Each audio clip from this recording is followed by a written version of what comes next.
Assalamualaikum warahmatullahi wabarakatuh. Saya akan menjelaskan pada pertemuan tentang metode peramalan eksponensial smoothing, di mana metode ini memiliki keuntungan dibandingkan moving average. Pertama, dasarnya adalah perhitungan yang lebih sederhana, kemudian persyaratan data yang diperlukan lebih sedikit jika dibandingkan dengan rata-rata bergerak. Kemudian untuk perhitungan peramalan dengan eksponensial smoothing ini ya kita bisa menggunakan persamaan ya, peramalan baru atau Ft sama dengan alfa dikali dengan permintaan aktual periode lalu ya, berarti A-1, kemudian ditambah atau dijumlahkan dengan 1 dikurangi alfa dikali dengan peramalan periode yang lalu ya, peramalan periode yang lalu. Jadi berarti Ft min 1 ya, Ft min 1. Atau bisa juga dengan rumus peramalan periode lalu ditambah alfa dikali permintaan aktual dikurangi peramalan periode lalu ya. Jadi nah, untuk nilai alfa sendiri ya, ini sudah dijelaskan di materi ya, ada di materi learning ya. Untuk menentukan nilai alfa kita bisa menggunakan referensi dari Vincent Gasper ya, di mana nilai alfa ini kan nilainya antara 0 sampai dengan 1 ya, bilangan atau angka antara 0 sampai dengan 1. Jadi bisa menggunakan 0,1, 0,2, 0,3 sampai 0,9. Ya. Kemudian bagaimana menentukan idealnya nilai alfa itu? Nilai alfa itu idealnya ya, tentu dilihat berdasarkan pola data masa lalunya. Ya. Di mana jika pola data masa lalu itu fluktuatif atau bergejolak, maka kita gunakan nilai alfa yang relatif besar. Contoh misalkan 0,8, 0,9, 0,7 atau kita tentukan di atas 0,5.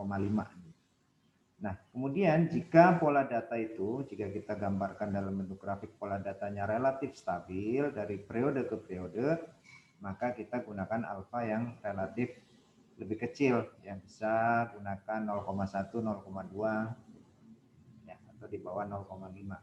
Itu cara menentukan nilai alfanya.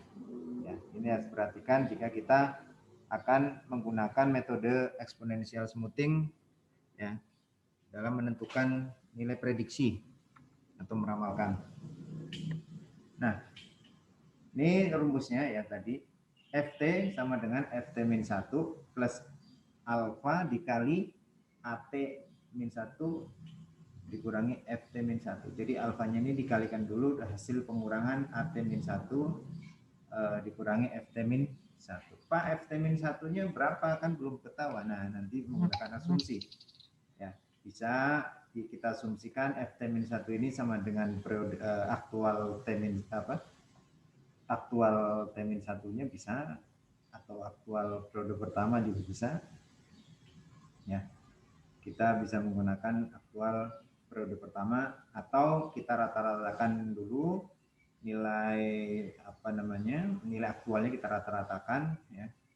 Kita rata-ratakan kemudian kita tentukan sebagai nilai forecast T min 1 ya, bisa saja.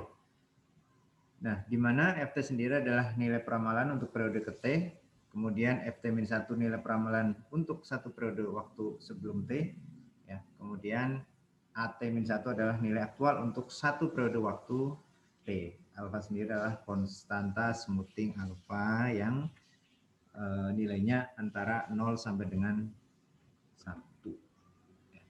Nih, jelaskan ya. Di mana alfa adalah konstanta smoothing yang nilainya harusnya antara 0 sampai dengan 1. Berapa ketentuannya saya sudah jelaskan tadi ya, berdasarkan buku Vincent Gassner. Kemudian konstanta smoothing alpha dapat diartikan sebagai bobot yang diberikan kepada nilai data terakhir. Ya. Bobot A min alpha, 1 min alpha diterapkan pada peramalan terakhir. Ini adalah contoh kasus ya, exponential smoothing. Ada data ya dari minggu 1 sampai dengan minggu ke-9 ya. Ada data dari minggu 1 sampai dengan minggu 9. Ini adalah permintaan aktualnya 820, 775 dan seterusnya. Nah, tabel di samping ini merupakan data permintaan mingguan berapa nilai eksponensial smoothing untuk periode waktu 2 sampai dengan 10. Jadi nanti kita memprediksikan dari nilai prediksinya ya, nilai prediksi 1 sampai dengan 10 ya, dengan menggunakan alfa sama dengan 0,10 dan alfa 0,6. Nah, umumnya dalam exponential smoothing ini ya menggunakan dua nilai alfa ya. Dua nilai alfa juga bisa ya. Misalkan kita bingung menentukan alfa ini sebenarnya data fluktuatif atau tidak ya. Maka kita bisa menggunakan dua nilai alfa besar dan kecil. Ya, kemudian nanti kita bandingkan nilai MAD, MSE dan MAP-nya. Mana yang lebih baik ya. Jadi hampir sama konsepnya seperti kita menentukan peramalan yang terbaik dengan menggunakan rata-rata bergerak. Mana MA3 atau MA4 atau MA5 misalkan gitu ya. Nah, kemudian untuk nilai forecast pertama diasumsikan sama dengan nilai aktual periode pertama ya. Jadi kalau permintaan 820 berarti nilai forecast-nya diasumsikan 8220. Nah, kemudian ya, contoh kolom alfa A yang bersangkutan menunjukkan nilai-nilai perkiraan. Nah, ini kita selesaikan ya. Perhatikan bahwa peramalan hanya bisa dilakukan untuk satu periode waktu ke masa depan ya. Jadi misalkan kita sudah menentukan tadi ya, asumsikan F1 sama dengan aktual 1 ya. Jadi baik menggunakan alfa 0,1 maupun 0,6, nilai forecast periode pertama adalah 8220.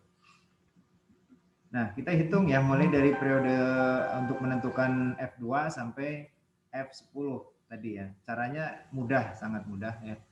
Menggunakan rumus ini ya, FT sama dengan FT min 1 plus hasil kali dari alfa dikali dengan hasil pengurangan AT min 1 dikurangi FT min 1.